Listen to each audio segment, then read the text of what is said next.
Yo, what is up YouTube? Fury here, bringing you guys a brand new video, and in today's video, I'm gonna be giving you guys 5 tips for beginners on how to get better at Fortnite, how to win more games, how to get more kills, and all that good stuff in Fortnite. But before we get into today's video, if you guys do enjoy, if this does help you out, make sure you drop a like, subscribe to the channel if you guys are brand new, don't forget to turn on those post notifications, that way you get notified every time I go live or post a new video. And if you get first like on any of my videos, make sure you send me a Twitter image, I'll hit you guys back with that follow. And with that said, let's get right into top 5 tips. If you guys are interested in winning some free V-Bucks, we are currently giving away 6,000 V-Bucks to you guys. All you gotta do to enter is like the video, subscribe if you aren't already, and turn on those post notifications, as well as follow the Gleam link in the description down below. There's going to be 6 winners, 1,000 V-Bucks each. Good luck to everyone. So starting off with tip number 1, the most important tip I could give you guys in Fortnite is to learn how to build. We haven't seen building in any other Battle Royale games. H1, PUBG, all those other games don't really have this building aspect to them.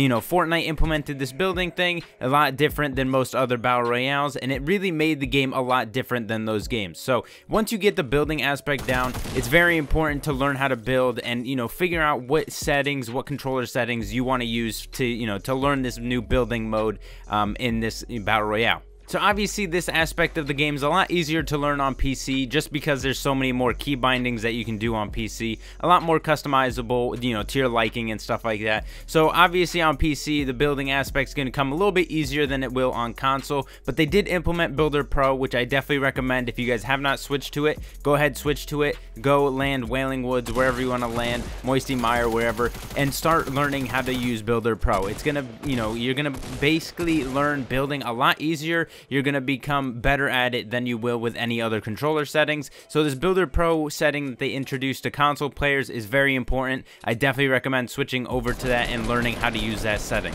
Now the other controller settings aren't bad, like Combat Pro or Standard if you are used to them, but if you do get good at Builder Pro, you're obviously going to outbuild anybody using Combat Pro or the standard, you know, building options. So obviously if you get really good at Builder Pro, you can't really compete with anybody else in the console settings, right? So say if somebody is against a console pro and you have Builder Pro and you're really good at Builder Pro, the Combat Pro is not going to keep up. There's no way anybody can keep up with a Builder Pro that's really good at the game, really good at, you know, building with that setting. So obviously switching to that is really going to benefit you in the game. You're going to build a lot quicker, build a lot higher, and you're just going to be able to win more gunfights just because you can build that much quicker. Now the main purpose of Builder Pro is that each building option has a key binding to your controller. So each of the bumpers have their own key binding for that build, and it's a lot better than any other setting because, say, Combat Pro or the Standard, you have to cycle through all the options to get to what you want. So obviously the Builder Pro option, where each, you know, building is, you know, linked to a specific key binding, specific bumper, is a lot better than it is to cycle through it. It's a lot quicker. You can pick what you want at, you know, at your own, you know, disposal, kind of. So you can basically go from stairs to walls without any, you know, cycling through all the options like you do with Standard or with Combat Pro.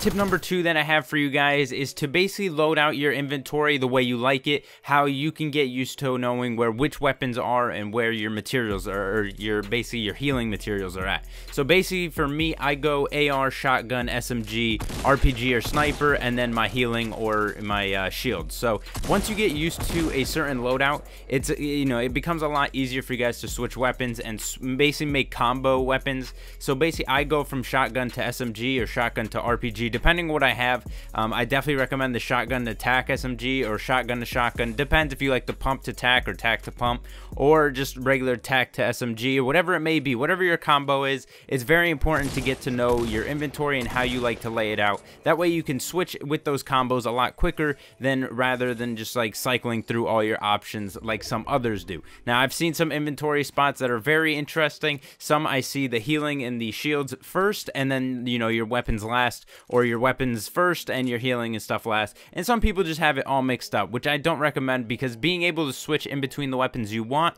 is very important in a gunfight where you get rushed, or say if you're bandaging and somebody rushes you, you want to switch really quick to the weapon of your choice, say a shotgun if they're up close, AR if they're kind of pushing you at a distance. So it's very important to understand your, you know, your inventory slots and what you have in them. Tip number 3 is very important in multiple aspects of Fortnite, and which is the sensitivity option. Now there's a bunch of different people that use different sensitivities. On PC, you want a little bit quicker just because it's a little bit more precise, a little bit more accurate, but on console, it depends what you get used to. Now, obviously, most games, some people switch from different sensitivities. I'm one to stick to like 6677 on Fortnite. Call of Duty, same thing, roughly the same sensitivity there, but it's very important to understand your sensitivity, get used to a specific sensitivity in the game. That way you're able to build a lot quicker and make sure that you hit your shots. So building is very important, like I mentioned, and being able to build quick and you're able to spin really fast is very important in the game if you're getting shot at instantly. So the higher sensitivity you have in Fortnite may come in advantage when you're building,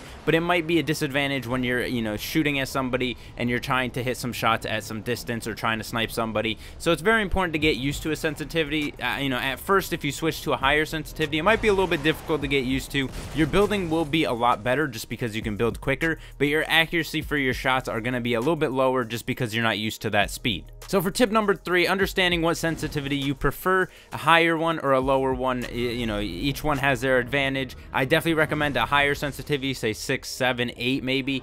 Some people go a little bit higher. It's just what you get used to. The more you play with that sensitivity, the better it's going to be for your building and your accuracy wise when you're shooting at enemies. So as long as you understand your sensitivity and you get used to a certain one, obviously that's more of a personal preference, but on PC I definitely recommend a higher sensitivity than you would on console. Tip number 4 that I can give you guys is your landing location. It's very important knowing to where you want to land and where you don't want to land. Most people, like myself, land tilted just because you get into a lot more gunfights. Now the benefits of that is to increase your accuracy, make sure you understand how to play in high risk situations, I guess. Obviously a lot of people are going to be coming at you. A lot of people are going to be shooting at you, so being able to maneuver between obstacles in the map is very important. So that's why I land tilted.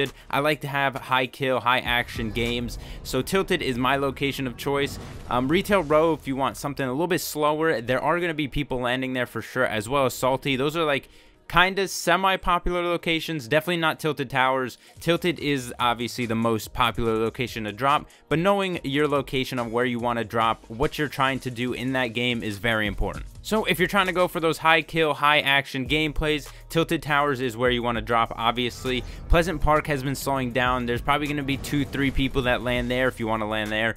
Retail row, 5-6 roughly, usually land around there. Salty, same thing. A lot of people do go to these locations, but definitely not as much as tilted. So knowing what you want to do in your game is very important when you want to know where to land. Now if you want to work on your building, Moisty Mire, Wailing Woods are 2 locations for you. Now some lower population spots like Greasy Grove or something like that may help you in building, as well as Pleasant Park. So if you do want to go for those outer areas, definitely a better option if you want to get materials and practice on your building. But if you want to practice on your accuracy and your shooting, definitely land in these higher populated locations. Tip number 5, and the last tip I have for you guys, is to know who you're going against in your gunfights and stuff like that. Now, a lot of people who do have farther skins in their tiers have obviously played a lot of that season. So being able to recognize what skins they have, now obviously skins don't entirely mean skill, but most skins, say like the John Wick or the Omega or something like that, they obviously either have bought in those tiers or they've played up all those tiers. So it's very important to know who you're going against. Somebody that's played that much to have that skin is very somebody you don't want to go up against, right? But you also got to see how they play. If they play a little bit more passive, they're obviously not as skilled as somebody that's going to be rushing you and building at you. So if there's somebody that's rushing you, building at you, you obviously have to practice to build a lot quicker than them and try to maneuver yourself to make sure that you're on top. So obviously the higher you are in your building options, the higher you are against them, the better you are off, because the higher advantage, the height advantage is a lot more important than being able just to outgun them or something like that, at a distance. Just having that height advantage is very important. You're just able to shoot down at them, and they're not going to see as much of you as you are going to see as much of them, if that makes sense, right? So you can head peek a ramp higher than they can head peek you, because you're going to see more of them. You're obviously going to get more shots on them. So it's very important to understand who you're going up against. Make sure that you don't challenge anybody that's too much of a higher skill level. You can basically tell on how they build and how they run at you, how they shoot at you, basically if they are better. So obviously you want to stay away from those situations. And of course, the more you play, the better you get. You're going to understand how people play based on their skill. The more, like I said, the quicker they build at you, the faster they run at you, kind of indicates that they're a little bit better. They have a little bit more skill under their belt in the game, so obviously they've been playing for a little bit longer. You can basically just make sure that you don't push them as much as they're pushing you. Just playing a little bit, playing a little bit more passive, building, understanding the situation you're in is very important to get used to in the game. But that'll basically do it for today's video, guys. I hope you guys enjoyed. If this video helped you, make sure you drop a like, subscribe to the channel if you guys are brand new. Don't forget to turn on those post notifications, and I'll see you guys in the next video. Peace.